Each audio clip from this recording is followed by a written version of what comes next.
آبادی سے دور کسی تنہا جگہ پر بیٹھ کر غور و فکر کیا کرتے تھے۔ انہیں کھیل کود کا کوئی شوق نہ تھا۔ وہ اپنے ماں باپ کے بہت فرما بردار اور کمگو بچے تھے۔ ابر جیسے جیسے بڑے ہو رہے تھے ان کے اندر بت پرستی سے نفرت بڑھتی جا رہی تھی، اور جب وہ بڑے ہو گئے تو ایک دن عجیب واقعہ پیش آیا۔ ابر ایک درخت کے نیچے بیٹھے تھے کہ اچانک انہوں نے اپنے سامنے ایک فرشتے کو دیکھا۔ ان کی حالت عجیب ہو گئی۔ گھبرا کے پوچھا، آپ کون ہیں؟ فرشتے نے سلام کیا اور کہا، میں جبرائیل ہوں۔ جبرائیل علیہ السلام نے بڑی محبت سے انہیں مخاطب کرتے ہوئے کہا، اے ہود علیہ السلام، اللہ رب العزت نے آپ کو اپنی نبوت عطا کی ہے اور آپ کو حکم دیا ہے کہ آپ قوم عاد کو اللہ تعالیٰ کے دین کی دعوت دیں۔ بچوں، اب دو باتیں بڑی حیران کن تھیں۔ ایک تو ابر کا نام ہود پڑ گیا اور وہ ہود کے نام سے مشہور ہو گئے۔ دوسری بات یہ کہ اب وہ تنہائی میں رہنے کی بجائے ہجوم میں جانے لگے تھے۔ وہ لوگوں کو اللہ تعالیٰ کے دین کی دعوت دیتے تھے، مگر لوگ پھر بھی ٹس سے مس نہ ہوتے، بلکہ وہ الٹا ہود علیہ السلام کو سمجھاتے اور کہتے کہ تم شداد کی نافرمانی چھوڑ دو۔ بچوں، حضرت ہود علیہ السلام کے زمانے میں شداد کی حکومت تھی۔ شداد عاد کا بیٹا تھا۔ شداد اپنے قیدیوں اور باغیوں کو اونچے پہاڑ سے دھکا دے کر نیچے پھینک دیا کرتا تھا۔ لوگ ہود علیہ السلام سے کہتے، اگر شداد کو پتہ چل گیا کہ تم اس کے جھوٹے خداؤں کی مخالفت کرتے ہو تو وہ تمہیں ہاتھ پیر باندھ کر پہاڑ سے نیچے پھینکوا دے گا۔ بچوں، اللہ تعالیٰ کے پیغمبر اللہ تعالیٰ کے سوا کسی سے نہیں ڈرتے۔ ہود علیہ السلام بھی نہیں ڈرے، بلکہ ان کی تبلیغ میں اضافہ ہوتا چلا گیا۔ آپ علیہ السلام جتنا سمجھاتے وہ مغرور لوگ اتنا آپ کا مذاق اڑاتے۔ انہی دنوں قوم عاد قحط کا شکار ہو گئی۔ پچھلے کئی سالوں سے برسات نہ ہوئی تھی۔ لوگ پانی کی بوند بوند کو ترسنے لگے تھے۔ چند سمجھدار لوگوں نے اس بات پر غور کیا کہ بارشیں تب سے بند ہوئی ہیں جب سے لوگوں نے ہود علیہ السلام کی مخالفت شروع کی۔ اس خیال کے آتے ہی چند گنے چنے لوگ ایمان لے آئے، مگر زیادہ تر لوگ اپنی ہٹ دھرمی پر قائم رہے۔ بچوں، ہود علیہ السلام نے قوم کو سمجھایا کہ تم سب توبہ کرو اور اللہ تعالیٰ پر ایمان لا کر اپنے آپ کو دنیا اور آخرت کے عذاب سے بچا لو، مگر قوم کے سردار کہتے ایسا ہرگز نہیں ہو سکتا۔ وہ حضرت ہود علیہ السلام کو قحط کی وجہ سمجھنے لگے اور کھلے عام انہیں برا بھلا کہنے لگے۔ ایک دن کیا ہوا کہ قوم کے سرداروں نے ہود علیہ السلام سے کہا، اے ہود، اس شرط پہ ہم تیرے خدا کو مانیں گے کہ تو اپنے خدا کو ہمارے سامنے لا کر دکھا دے، اور اگر تو ایسا نہ کر سکا تو ہم تجھے مار ڈالیں گے۔ حضرت ہود علیہ السلام قوم کے ظلم اور غرور سے واقف تھے۔ آپ علیہ السلام نے اللہ تعالیٰ کی حضور دعا کے لیے ہاتھ بلند کر دیے اور عرض کیا، اے میرے رب، مجھے ان کے ظلم سے بچا، کیونکہ مجھ میں اب ان کے ساتھ لڑنے کی طاقت نہیں۔ اللہ تعالیٰ نے جبریل علیہ السلام سے کہلوایا، اے ہود، وہ 70 آدمی جو آپ پر ایمان لائے ہیں ان کو ساتھ لے کر آپ پہاڑ پر چلے جائیں۔ حضرت ہود علیہ السلام نے اپنی محبت اور ہمدردی کے جوش میں ایک مرتبہ پھر قوم کو سمجھایا، مگر ان کا وہی جواب تھا، ہم نہ توبہ کریں گے اور نہ تم کو رسول تسلیم کریں گے۔ ہود علیہ السلام نے فرمایا، اے قوم، اب تجھے ہوا ہلاک کرے گی۔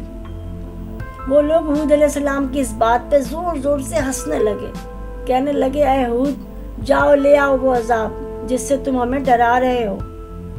بچوں، وہ لوگ دل ہی دل میں خوش ہو رہے تھے کہ ہود علیہ السلام ہمیں عذاب سے ڈرا رہے ہیں، مگر ہماری طاقت کا تو یہ عالم ہے کہ دنیا میں بسنے والی دوسری قومیں ہم سے ڈرتی ہیں۔ ہمارے قد تو پہاڑوں کے برابر ہیں، ہمیں کوئی کیسے عذاب دے گا؟ ہم اپنی طاقت سے ہر قسم کے عذاب کا مقابلہ کر لیں گے۔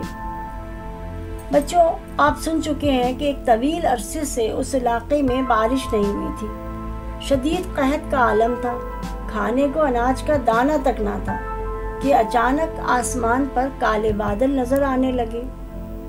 آسمان پر بادلوں کو آتا دیکھ کر قوم عاد کے لوگ گھروں سے باہر نکل آئے اور لگے خوشیاں منانے۔ سب کے چہرے کھل اٹھے۔ وہ بادلوں کی جانب اشارہ کر رہے تھے کہ دیکھو بارش برسے گی اور ہر طرف خوشحالی ہی خوشحالی ہوگی۔ قوم عاد کی ایک عورت تھی جس کا نام مہد تھا۔ اس نے جب بادلوں کو دیکھا تو ایک زوردار چیخ مار کر بے ہوش ہو گئی۔ جب ہوش میں آئی تو اس نے بتایا کہ ان بادلوں میں آگ کی آندھی چھپی ہے، اور پھر سچ مچ ان بادلوں میں سے بارش برسنے کی بجائے انتہائی خوفناک بجلیاں کڑکنے لگی۔ بے انتہا ٹھنڈی، سخت اور تیز ہوا کا طوفان شروع ہو گیا۔ ان کے پتھروں کے بنے ہوئے مکان ٹوٹ کر ہوا میں اڑنے لگے، درخت جڑوں سے اکھڑ گئے، جانور اور انسان ہوا میں بے جان تنکوں کی طرح اڑنے لگے۔ ہوا نے انہیں اڑا کر چٹانوں پر پٹک دیا۔ مسلسل 7 راتیں اور 8 دن تک وہ خوفناک ہوا چلتی رہی، جس نے انہیں ایسے بکھیر دیا جیسے کہ درختوں کے کٹے ہوئے کھوکھلے تنے ہوں۔ حد تو یہ کہ قوم عاد کا کوئی ایک شخص بھی باقی نہ بچا۔ بچوں یاد رکھیں، اللہ تعالیٰ کو غرور سخت ناپسند ہے۔ جن کے دل غرور سے پاک ہوتے ہیں وہ حق اور سچ بات کو فوراً قبول کر لیتے ہیں اور اللہ تعالیٰ کی ناراضی سے ڈرتے رہتے ہیں۔ آئیے ہم یہ دعا کریں کہ اللہ تعالیٰ ہمیں غرور و تکبر سے بچا کر اپنے پسندیدہ بندوں میں شامل کر لے، آمین۔ اب آگے کیا ہوا یہ جاننے کے لیے آپ پڑھیں حضرت ہود علیہ السلام اور شداد۔